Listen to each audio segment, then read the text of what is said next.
Londres, año 1888.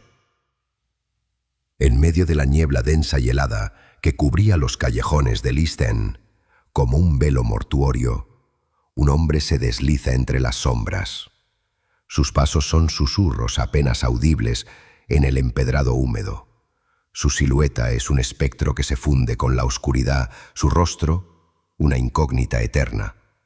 Nadie sabe su nombre, nadie conoce su historia, pero todos, absolutamente todos, temen su sombra, porque tras ella solo queda la muerte.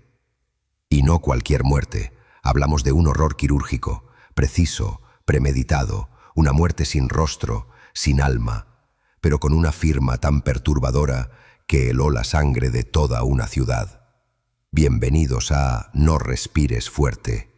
Hoy abriremos un capítulo oscuro de la historia humana, un capítulo en donde el miedo dejó de ser una emoción para convertirse en una presencia física. Hablamos de misterio, de horror, de sangre en las paredes de una ciudad que nunca volvió a dormir igual. Hoy hablamos de Jack el Destripador y de las mujeres que, en la oscuridad, se cruzaron con su mirada. Mujeres reales, con nombre, con rostro, mujeres con historias de lucha, de dolor y de sueños rotos por la mano de un monstruo que nunca fue atrapado. ¿Quién fue Jack el Destripador? Jack el Destripador no fue un asesino común, no fue simplemente un criminal movido por la violencia o el impulso. No, él fue algo más, una sombra, un símbolo, un espectro que emergió desde las profundidades más oscuras del alma humana para marcar con sangre una época entera. Fue la encarnación del miedo, el rostro invisible del mal, el susurro que recorría los callejones de Whitechapel cuando las luces del gas titilaban o se apagaban por completo. A diferencia de otros asesinos, Jack no dejó solamente cuerpos, dejó una cicatriz profunda en la memoria colectiva de toda una ciudad y del mundo entero. Su historia comienza en un escenario perfecto para el horror, la Londres victoriana, una ciudad que vivía una doble vida, una urbe que se disfrazaba de modernidad y progreso, mientras ocultaba una herida abierta que supuraba miseria y abandono. Por un lado, la ciudad resplandecía como el corazón del Imperio británico, con sus teatros brillantes, sus carruajes relucientes y su aristocracia que celebraba banquetes entre columnas de mármol y lámparas de cristal. Por otro lado, a solo unos minutos de allí, el este de Londres se desmoronaba bajo el peso de la pobreza, la enfermedad y la desesperanza. El contraste era tan brutal como evidente. En Whitechapel, miles de personas malvivían hacinadas en casas insalubres, sin acceso a servicios básicos, sobreviviendo al día a día entre la prostitución, el alcohol barato y el hambre. Era un lugar donde la muerte no era un visitante extraño, sino un inquilino habitual, donde los gritos en la noche podían ser ignorados, donde el olor a podredumbre se mezclaba con el del carbón y el sudor humano. Fue en ese entorno olvidado por el sistema, en esas calles estrechas y húmedas, donde Jack encontró su terreno de caza. Y no fue casualidad. Él eligió el este por una razón. Jack no atacó en los salones dorados de la alta sociedad. No buscó víctimas entre las clases que podían permitirse seguridad. Lo hizo donde nadie miraba, donde las mujeres eran invisibles, donde la vida humana tenía un precio bajo o nulo. Y lo hizo con una frialdad que asusta incluso hoy. Su apodo nació de una carta enviada a los periódicos firmada como Jack the Ripper, que fue publicada y replicada por la prensa sensacionalista sin dudarlo. Ese apodo, esa firma sangrienta, convirtió al asesino en un monstruo legendario. Lo transformó de un asesino anónimo en un ícono del horror urbano. Los medios jugaron un papel clave, alimentaron la paranoia colectiva, describieron las escenas del crimen con tal nivel de detalle morboso que, por primera vez en la historia, el público no solo temía al criminal, también lo conocía, lo imaginaba, lo soñaba, lo veía en cada sombra. Se hablaba de él en las tabernas, en los hogares, en los mercados, en los prostíbulos. Era como una presencia constante, un fantasma entre la niebla. Cada noche Londres se paralizaba. Cada mujer que salía sola a la calle lo hacía con el temor de ser la siguiente. Cada hombre con abrigo largo era observado con sospecha. Jack el Destripador no solo asesinó, creó una leyenda, una figura que ha traspasado generaciones, que ha inspirado libros, películas, estudios forenses y miles de teorías. Hasta hoy nadie sabe quién fue realmente, pero todos, absolutamente todos, conocen su nombre. Y quizás eso fue lo que él siempre quiso, ser recordado por siempre, no como un hombre, sino como el miedo mismo. En el East End, y especialmente en el barrio de Whitechapel, la pobreza no era una condición, era una sentencia. Gente hacinada en cuartos infectos, niños muriendo por falta de comida o por enfermedades respiratorias, mujeres que sobrevivían vendiendo su cuerpo por una moneda o un trozo de pan. El crimen era parte de la rutina, la violencia un lenguaje habitual y la policía apenas un recurso simbólico. En medio de ese caos social apareció Jack, como una sombra que entiende perfectamente en qué lugares puede moverse sin ser vista, como alguien que sabía que si mataba a mujeres invisibles, nadie lo buscaría con urgencia. Su apodo proviene de una carta enviada a la policía y firmada como Jack the Ripper. La prensa de la época, siempre hambrienta de escándalos, lo adoptó sin cuestionarlo, y así nació la leyenda. La figura demoníaca que muchos aseguran fue más que un hombre, fue un mensaje. La cobertura mediática convirtió los crímenes en espectáculo. Los periódicos describían cada corte, cada órgano extraído, cada escena con morboso detalle. Y mientras más se publicaba, más crecía el miedo.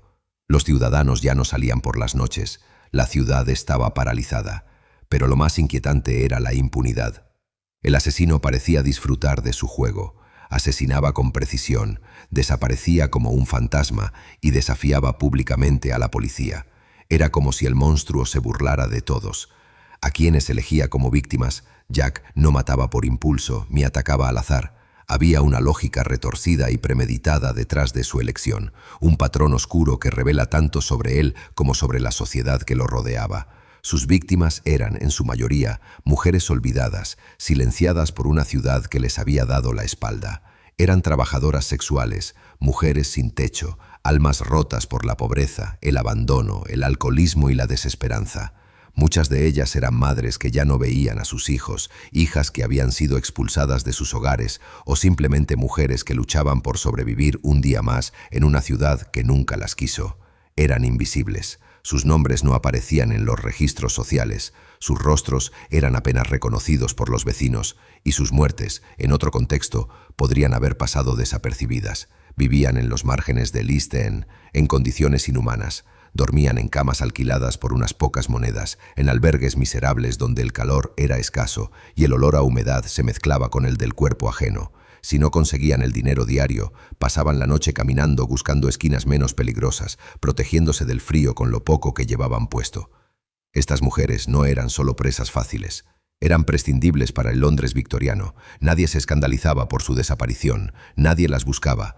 Eran el blanco perfecto para un asesino que necesitaba actuar en la oscuridad, sin dejar rastro, sin levantar sospechas. Y Jack lo sabía. Entendía perfectamente cómo funcionaba el desprecio social. Lo usó a su favor. Se movía entre las sombras como un fantasma, seleccionando con paciencia, esperando el momento exacto para atacar. Nunca se acercaba con violencia. No gritaba.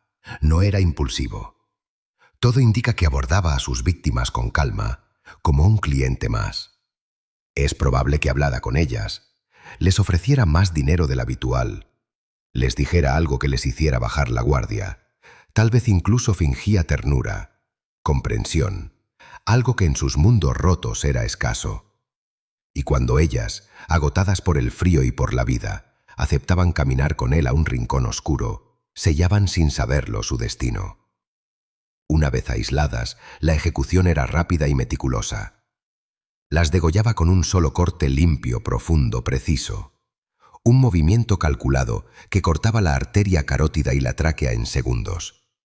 La muerte era casi inmediata. No había lucha, no había gritos.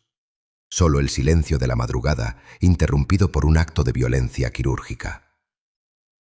Luego venía lo más macabro: la mutilación. Los cortes no eran caóticos ni aleatorios. Había en ellos una lógica anatómica, una intención. Los órganos que extraía, el útero, los riñones, el corazón, no eran tomados al azar. Los cortes eran firmes, realizados con decisión, y mostraban un conocimiento profundo del cuerpo humano. La policía y los forenses de la época llegaron a la misma conclusión. El asesino tenía formación médica, o al menos experiencia en disección. Algunos pensaban que podía ser un cirujano frustrado, otros un estudiante de medicina con acceso a cadáveres. También se barajó la posibilidad de un carnicero experimentado, alguien acostumbrado a cortar, separar y destripar con precisión. Pero la clave no estaba solo en cómo mataba, sino en a quién mataba. Y ahora llegó el momento de devolverle voz a esas mujeres, porque no fueron solo cuerpos abandonados en callejones húmedos.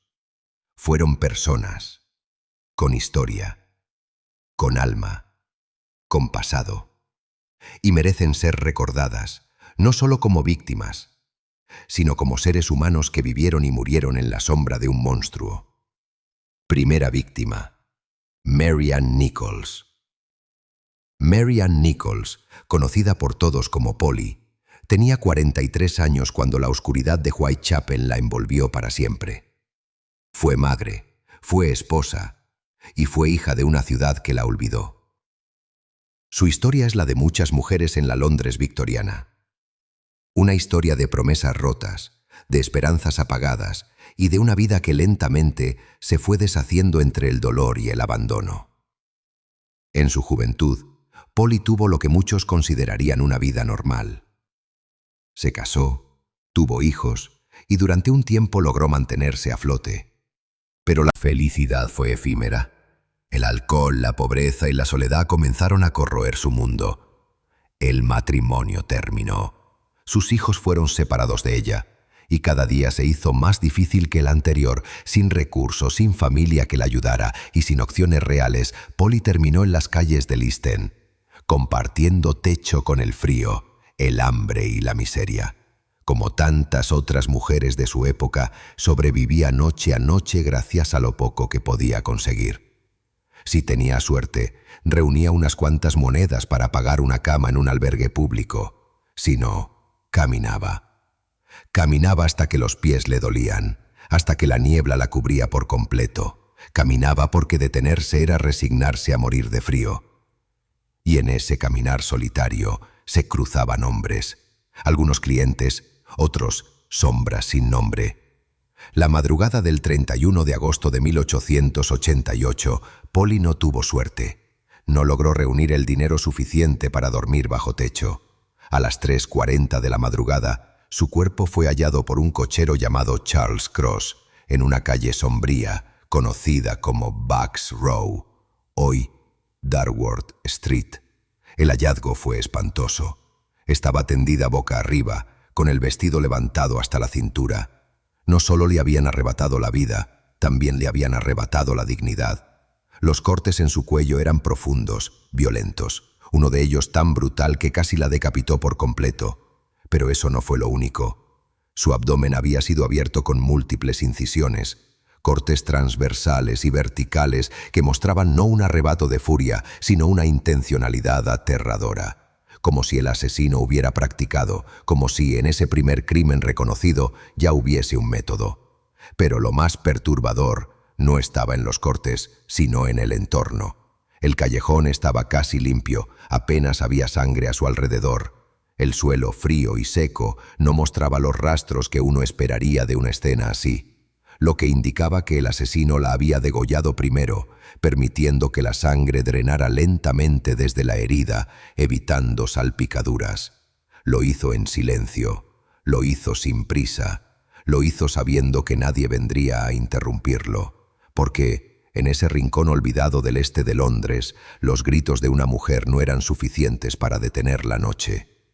La policía llegó poco después, alertada por el cochero, pero ya era demasiado tarde.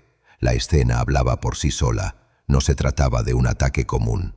Había una violencia específica, una perversión en los detalles, una firma invisible que dejaba claro que esto era apenas el principio. Así comenzaba el reinado de terror de un asesino que no buscaba venganza, ni dinero, ni reconocimiento. Buscaba algo más oscuro, algo que aún hoy nos cuesta comprender. Y Polly, la mujer que solo quería sobrevivir otra noche, se convirtió en la primera de las 5 almas que pasarían a la historia no por cómo vivieron, sino por cómo murieron. Segunda víctima, Annie Chapman. Annie Chapman tenía 47 años cuando su historia terminó de forma brutal en una madrugada gris y silenciosa de Whitechapel. Pero antes de ser víctima, fue persona. Fue hija, esposa, madre y una mujer que conoció el amor, la pérdida y finalmente el abandono. Su vida estuvo marcada por tragedias encadenadas: la muerte de una hija por meningitis, la disolución de su matrimonio tras la pérdida de su esposo, un cochero con quien compartió años de altibajos y una salud que se deterioraba lentamente por la tuberculosis y el alcohol. Una vez separada de su familia, Annie intentó sobrevivir como pudo en un Londres que no perdonaba a quienes caían del sistema. Vendía flores, hacía trabajos esporádicos y cuando no había más opción, se veía forzada a ofrecer favores sexuales por unas pocas monedas. Dormía en albergues que cobraban por noche y por cama, donde si no podías pagar, simplemente te echaban a la calle, sin importar la hora o el frío. Y así fue su última noche. El 8 de septiembre de 1888, Annie fue vista por última vez alrededor de las 1:30 am, intentando reunir el dinero necesario para pagar su alojamiento. Iba vestida con un abrigo negro, un sombrero raído y la mirada cansada de quien ha vivido demasiado en las sombras. Prometió regresar pronto con unas monedas más, pero nunca volvió. A las 6 de la mañana, un inquilino del número 29 de Hambury Street salió al patio trasero en busca de agua. Lo que encontró fue una escena dantesca. El cuerpo de Annie yacía estirado en el suelo, con la cabeza ladeada hacia la derecha, la lengua asomando entre los dientes y una expresión congelada en el rostro, no de terror, sino de abandono absoluto. Su garganta había sido cortada tan profundamente que casi la decapita, el abdomen abierto con una incisión larga y vertical, pero lo más espeluznante no era la sangre, sino la organización meticulosa del crimen. Los intestinos habían sido cuidadosamente retirados del cuerpo y depositados sobre su hombro derecho. No fue un acto impulsivo, fue frío, calculado, metódico. Y faltaba algo más. Su útero había sido extraído con una precisión que no dejaba lugar a dudas. Quien la mató sabía lo que hacía. No era un simple asesino. Era alguien con conocimientos anatómicos profundos, capaz de manipular el cuerpo humano con exactitud quirúrgica. Como si estuviera practicando. Como si Annie fuera un experimento más en un proceso oscuro de aprendizaje. Pero, ¿qué estaba aprendiendo exactamente? ¿A matar? ¿A desmembrar? ¿A perfeccionar el horror?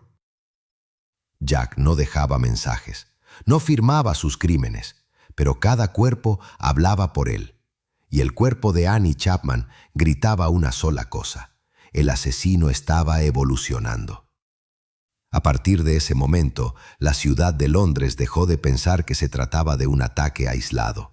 Comenzaron los rumores, el miedo se esparció como niebla espesa y la policía, superada y confundida, se enfrentaba a un asesino que no dejaba huellas, pero sí patrones.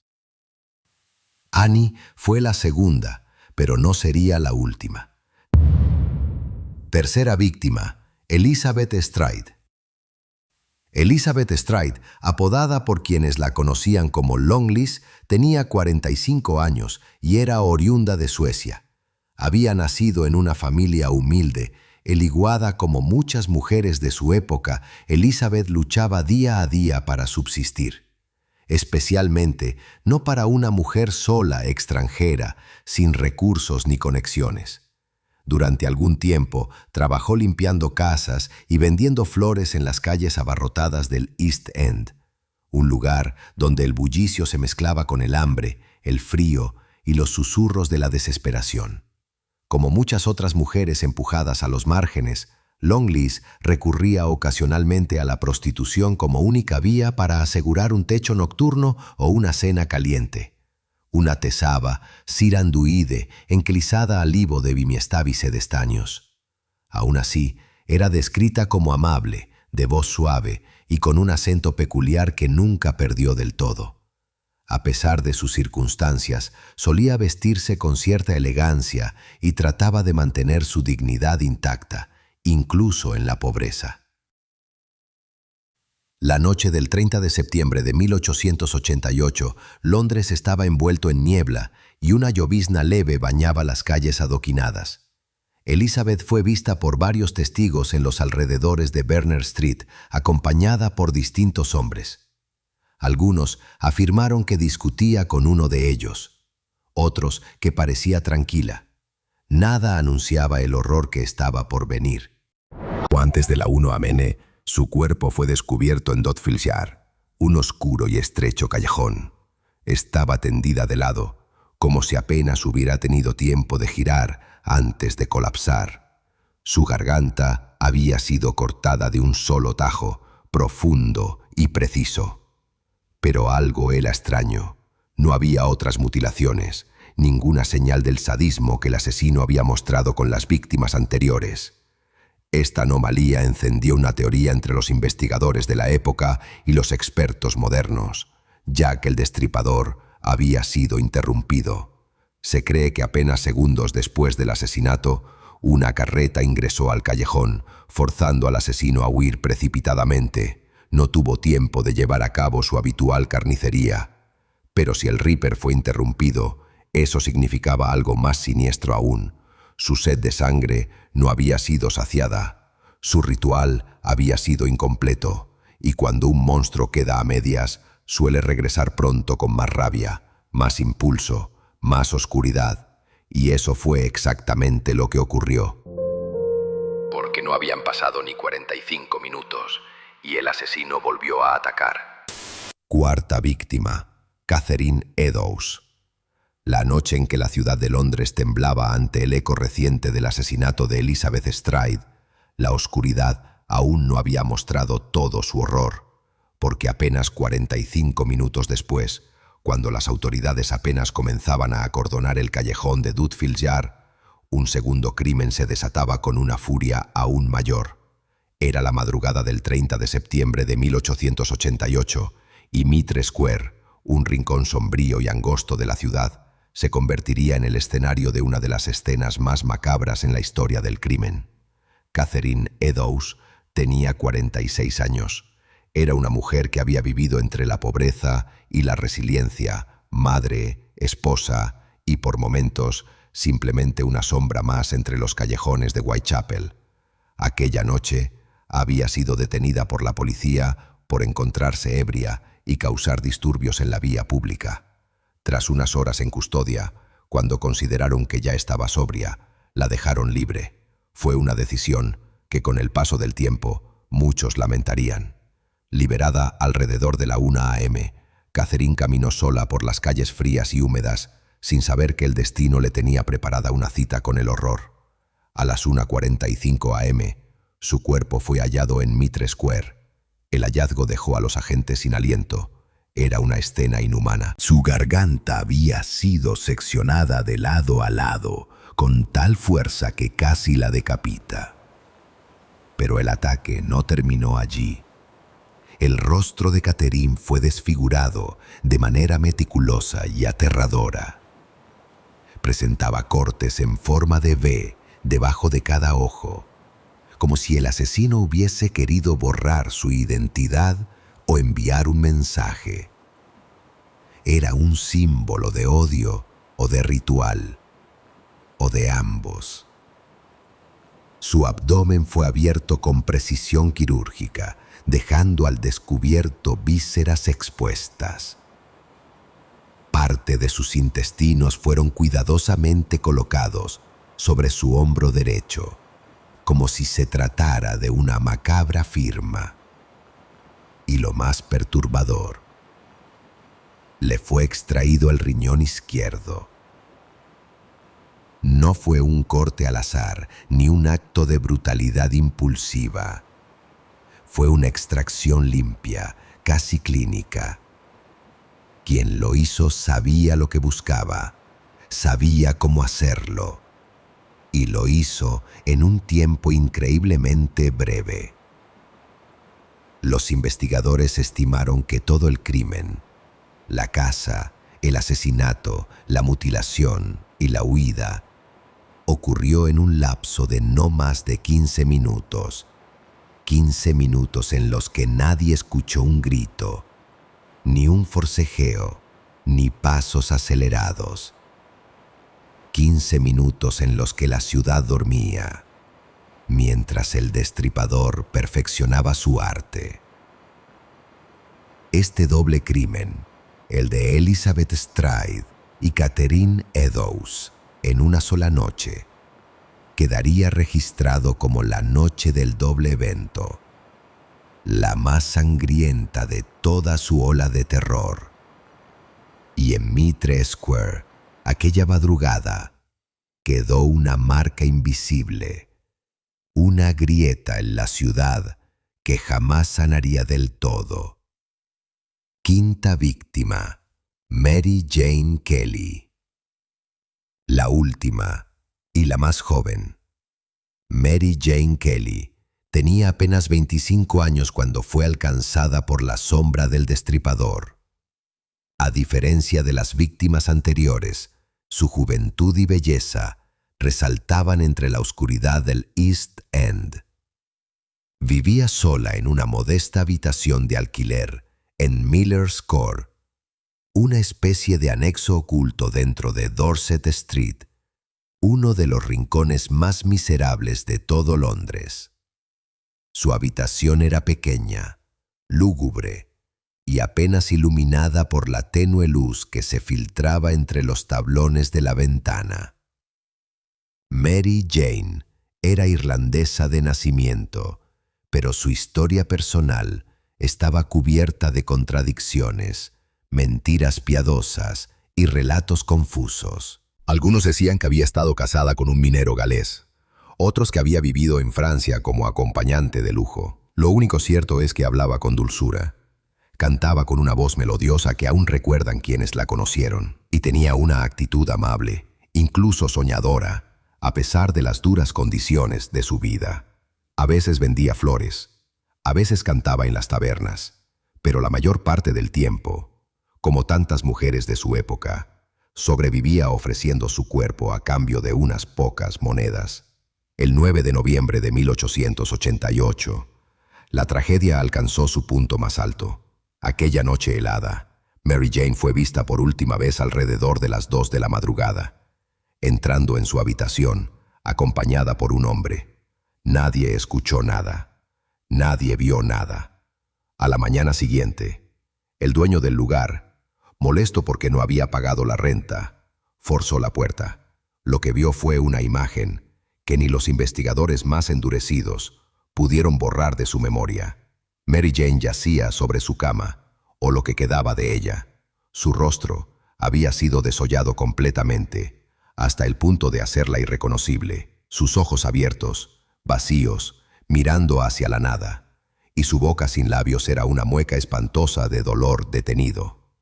Su pecho estaba abierto, desgarrado. El abdomen había sido vaciado por completo. Todos los órganos internos, tanto los abdominales como los torácicos, habían sido extraídos con tal violencia que parecía obra de una bestia, pero no, habían sido dispuestos cuidadosamente a su alrededor, casi como si se tratara de una exposición macabra. Parte de su hígado estaba sobre la mesita de noche.